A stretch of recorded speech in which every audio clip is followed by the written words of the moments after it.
Hello everyone and welcome. Hello everyone and welcome. Hello everyone and welcome. I'm Mike and this is Mike's After Action Reviews. Hello everyone and welcome. I'm Mike and this is Mike's After Action Reviews and... Wait a minute. What the heck is going on here? Oh yeah, that's right, I remember.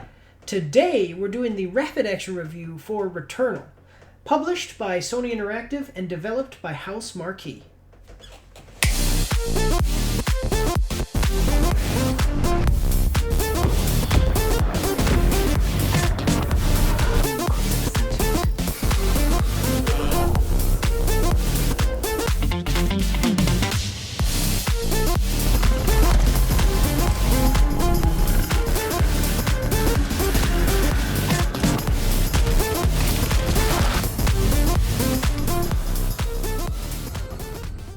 So guys, as always, we're going to break the game down into its three characteristics. We've got the core gameplay mechanic, special features, and story. Now, being that this is a rapid action review, I've kind of figured out a way that I believe will help us move things along a little bit quicker than I have done in the past. I've jotted down some bullet points for each of the characteristics, and a couple more bullet points for my final statement and review score. But the rest of this is unscripted, so please do bear with me. And that is in order to make sure that the production time is lower and also I move a little bit faster. Anyway, so we have core gameplay mechanic, which here, as usual, is combat. So combat in the game is fun, it's fast-paced, and it is the thing that is going to keep bringing you back to the game. It's the thing that's going to keep you hooked, keep you interested for the most part. You have a variety of weapons in which you can use in each run. I say run because this is, of course, a roguelike game, so every time that you die, you're going to go back to the beginning of the game. And there is a wide variety of weapons. They're all pretty interesting and pretty cool designs. Each weapon has a randomly rolled special characteristic and a randomly rolled special attack, along with randomly rolled base stats depending on the weapon's randomly rolled level. See how everything is randomly rolled there? So as you pick up a pistol, you may have a pistol that shoots a missile or a grenade. Okay, and then you may pick up another pistol later on. It's the same, archetype or same pistol, but it's not because it has a different level, meaning different base stats, a different special characteristic such as a shield ability or something like that, and then also a special attack that is different as well. So that is pretty fun and something that I really did enjoy about the game. Special features in the game. So you have kit customization with each run, which basically means as you start at the beginning of this long journey that is the entirety of the game, which you will return to every time you die, you will start a run. As you move through the levels, you'll pick up different passive items that give you different passive abilities, consumables, weapons, things like that, and you can kind of customize your kit by choosing which items to pick up, which items to leave behind. Everything that you find is random. You can also find shops, which have 4 items in each shop. Everything is randomly rolled. You use obolites, which are basically just little yellow orbs that you find from killing enemies. You use those to buy those different things. So this is the type of thing that is typical of a roguelike game.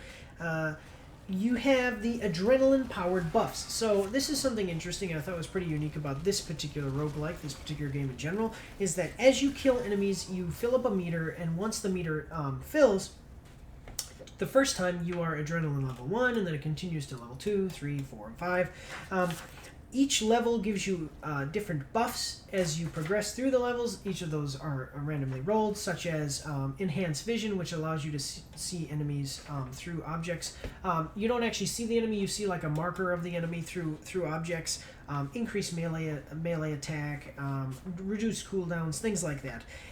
The biggest bonus of having higher adrenaline, though, is that you have something that I like to call the predator cannon. It's a little cannon up here, and as you're shooting, it fires a little missile or a homing shot at your enemies. And if you're level 1, you have 1 shot that it shoots at once, and then at level 5, every time that you pull the trigger, it'll actually shoot 5 of those missiles, which will lock onto an enemy and try to hit them. The last thing, actually, I want to mention in special features is the enemy design, which I really did like. I liked the enemy design, I liked the environment design, level design was pretty good. Everything here, though, is designed around tentacles. Even parts of the environment are designed around tentacles. You have tentacles that come out of the ground, and they look like plants, and they try to kind of they don't really grab you, but they try to like touch you, and as you walk by them and things like that. This is basically H.P. Lovecraft meets H.R. Geiger, and it is very, very interesting and a very intriguing world to explore. So moving on to the story. We basically have you, the character, crash landing on an alien planet. As you try to explore the planet, you realize that you have seen all of this before. You find dead versions of yourself. Basically, this is a live, die, repeat situation. You try, as I said, you try to get as far into the game as you can. Every time that you die, you restart at the end. Restart at the beginning, sorry. The story is a mystery. What exactly is going on this planet? Who are you? Where did you come from? How is this all happening? How do you stop it? And it actually is pretty darn intriguing, and I will let you find out the rest of that on your own. So my final statement and review score. Oh, 1 second. One caveat. I did say this is unscripted. With the adrenaline buffs that I was telling you, you build up the adrenaline from 1 to 5 every time that you take a hit. Take damage, unless you have a certain passive buffs, you will reset your adrenaline. Okay, sorry about that. I had to go back to that. So anyway, moving on to my final statement and review score. I would say, yeah, so the mind-bending mystery behind this, once you start to scratch the surface of the game, really does hook you. And I say mind-bending. Well, you'll have to watch. I'll put some footage up here, but it really is a mind-bending story, and it really, really does hook you. Was very, very interested in exactly everything that's going on in this world. I will say though, so from here on, I basically just have some critiques. It's a 19 to 22 hour playtime. And I'm not a guy who plays roguelikes all the time, so I will say that for someone who does not play roguelikes, it feels like it drags on after you have this live, die, repeat, live, die, repeat, live, die, repeat. It gets a little bit tedious, and at times it kind of sucks because of its genre. And again, I am speaking to average players. Because of the genre, you have the live, die, repeat, and you have much, much less character progression, actual personal character progression, as you would in other games, where you would have, you start at level 1, and by the time you are 40 hours into the game, you're level 80 or something, and your character has all this awesome stuff. Every time you die in this, you are going to be reset to level 1, and you're going to have to play through, and it is, like I said, 19 to 22 hours, depending on how good you are at playing the game and not dying. I would have liked a little more kit customization. So thinking back to the FTL, which is the roguelike I played the most, you move through the game, and just about every node that you stop at in FTL, if you've played that game, you move through a star map. Every star that you hit, you usually find a different weapon, a different passive boost. You pick up different crew members for your spaceship because it's a spaceship game. Here, it just felt like there wasn't exactly as much, picking up of different items other than consumables that I would have liked. And the big one I think that really would have helped is a passive heal item, because it does feel like you're trying to play through a 22-hour game on one health bar some of the time. When I did have a healing item, it did make the game... I wouldn't even say that it made the game a whole lot easier. It made the game a little bit easier, but it felt like less of an endurance run and more of a... for each run felt a little bit less about endurance and more about skill, because every time that I would get into an encounter, every encounter can kill you even from full health, but it's a lot more tedious, and I would actually say a little bit more ridiculous when you don't have the ability to heal yourself more regularly in between combat encounters. I would say that for roguelike players, this is an above average game. To excellent. I would even say that, so above average to excellent. And I am saying above average to excellent because, again, I'm not big into roguelikes myself. I did enjoy the combat. I was intrigued by the story. There were some issues, like I said. The genre is not really to my taste too much. But I would definitely, I'm going to give this an above average, but I will say that some roguelike players are going to say that this is excellent.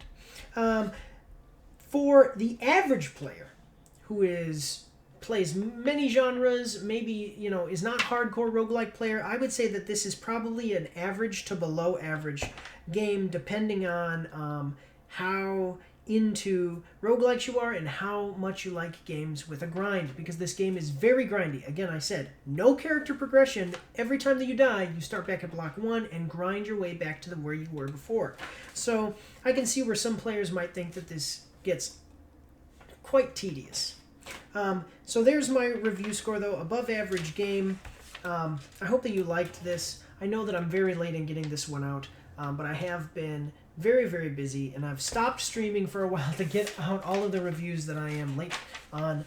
If you are new to the channel, make sure to subscribe, hit the notification bell, join the Discord. I am one of the only streamers that I know that kind of operates my Discord the way that I do, where you can voice chat with me through my headphones, and you are not heard on YouTube or Twitch when I'm live streaming. This gives you the ability to have a little bit more of a personal interaction with me while I'm making my content. You can also vote for Action Pack Saturdays on there. Action Pack Saturdays are days when I play multiplayer games, so that way members of the Action Pack, which are my subscribers, can play with me instead of just watch me play.